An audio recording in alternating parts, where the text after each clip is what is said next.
샬롬 인권교회 성도님들, 이번 한 주간 각자의 자리에서 치열한 삶을 사신 여러분 개개인과 또 우리의 가정 위에 하나님의 말씀으로부터 주어지는 위로와 은혜가 있기를 소망합니다. 오늘 함께 고백할 찬양은 주의 말씀 앞에 선이라는 찬양입니다. 함께 찬양하겠습니다. 주의 말씀 앞에 선 당신은 참된 예배자, 그토록 찾으시던 하나님의 기쁨,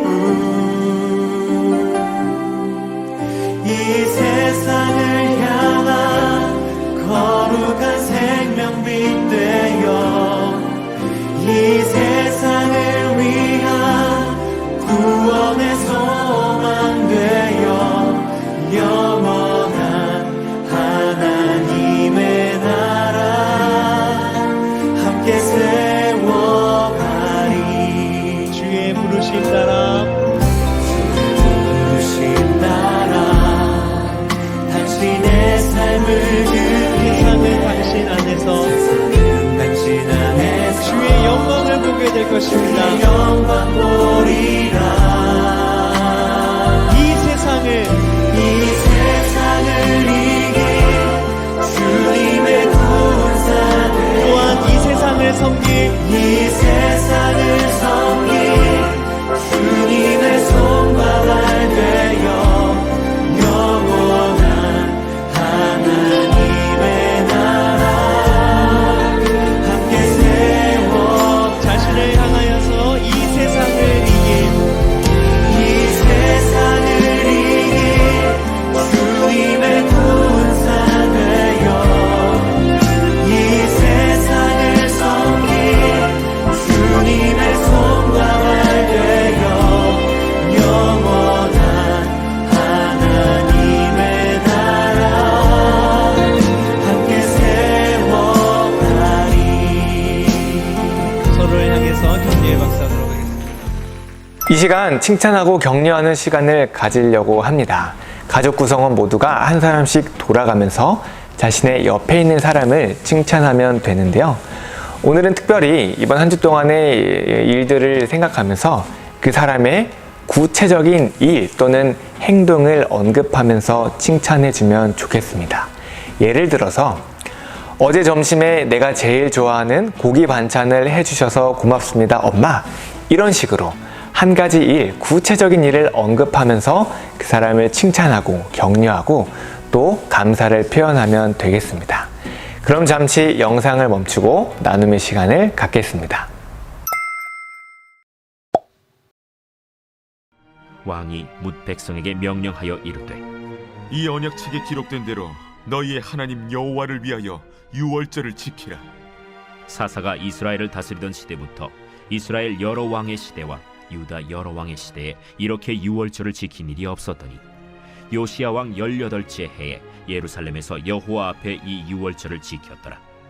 요시야가 또 유다 땅과 예루살렘에 보이는 신접한 자와 점쟁이와 드라빔과 우상과 모든 가증한 것을 다 제거하였으니 이는 대제사장 hil기야가 여호와의 성전에서 발견한 책에 기록된 율법의 말씀을 이루려 함이라.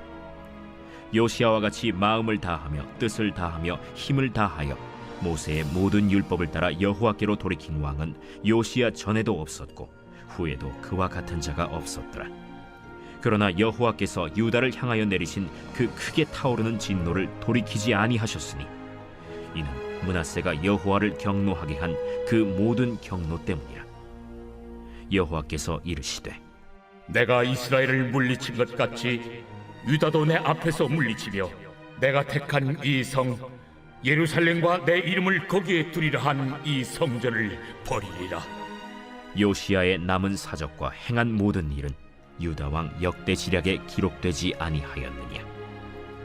요시야 당시에 애굽의 왕 바로 느고가 아수르 왕을 치고자 하여 유브라데 강으로 올라가므로 요시야 왕이 맞서 나갔더니 애굽 왕이 요시야를 무깃도에서 만났을 때 죽인지라. 신복들이 그의 시체를 병거에 싣고 무깃도에서 예루살렘으로 돌아와 그의 무덤에 장사하니 백성들이 요시야의 아들 여호아하스를 데려다가 그에게 기름을 붓고 그의 아버지를 대신하여 왕으로 삼았더라. 개혁이라고 하는 말은 일반적으로 기존의 것을 무너뜨리고 새로운 것을 확립하는 것을 의미합니다. 우리 사회에서도 국방, 규제, 학교, 연금, 재벌 등 다양한 곳에서 개혁의 목소리가 나오고 있습니다. 개혁의 목소리가 시간이 계속돼도 흘러나오는 이유는 아마도 그 개혁이 우리의 생각만큼 잘 진행되지 않기 때문은 아닐까 싶기도 한데요. 오늘 본문은 지난주 말씀에 이어 8살의 왕이 된 요시야 왕이 행했던 이스라엘의 개혁에 대한 이야기입니다. 개혁의 마지막은 유월절을 준수하는 것이었습니다. 성경은 사사시대부터 요시야 이전에 이르기까지 유월절을 제대로 지킨 적이 없었다고 말씀하면서 유월절을 지키는 것이 이스라엘의 회복과 개혁을 위한 중요한 열쇠가 된다는 점을 우리에게 알려주고 있는데요. 본문 24절은 요시야 왕의 개혁을 핵심적으로 이렇게 이야기하고 있습니다. 이는 대제사장 hil기야가 여호와의 성전에서 발견한 책에 기록된 율법의 말씀을 이루려 함이라. 아멘. 요시야 왕이 행했던 개혁이 일반적인 개혁과 다른 점은 무엇입니까? 바로 하나님의 말씀입니다. 하나님의 말씀이라고 하는 분명한 기준을 가지고 그것으로 돌아가려고 했던 데에 있다는 것이죠. 일반적으로 개혁은 기존의 것을 버리고 새로운 것을 확립하고 세워나가는 것인데 요시야 왕의 개혁은 하나님의 말씀으로 돌아가는 것, 하나님께서 세우신 질서를 회복하고 그 질서로 돌아가는 데에 있었다는 말입니다. 개인의 생각과 정치적 이념, 이스라엘 나라가 가지고 있었던 대외적인 관계는 조금도 고려하지 않은 채 오직 하나님의 말씀대로 행하고 하나님의 말씀으로 돌아간 것, 그것이 바로 요시야 왕의 개혁의 중요한 특징입니다. 요시야는 말씀대로 이스라엘을 개혁했지만 성경은 여호와 하나님께서 유다를 향해 내리신 그 진노를 돌이키지 않으셨다라고 말씀하고 있습니다. 요시야는 결국 무기또 전투에서 전사하게 되고 그 백성들은 시신을 가져다가 장사하는 것으로 요시야 왕에 대한 이야기가 마무리되고 있습니다. 요시야의 죽음이 너무 허무하게 느껴지기도 하지만 한편으로 이것이 또 하나의 하나님의 은혜가 아닌가 생각해 보게도 됩니다. 나라의 멸망을 보지 않고 죽었기 때문이죠. 마치 열왕기상 22장에 나와 있는 회개를 통해 나라의 멸망을 보지 않고 죽음을 맞이한 아합 왕의 모습을 연상케 합니다. 사랑하는 인광교회 성도님들, 우리는 오늘 말씀을 통해서 그리스도인들의 삶의 지향점이 어디에 있고 무엇인가를 확인하게 됩니다. 그것은 바로 말씀입니다. 이스라엘의 개혁은 말씀으로부터 시작했습니다. 그리고 그 말씀에 대한 철저한 순종을 통해 개혁이 이루어졌습니다.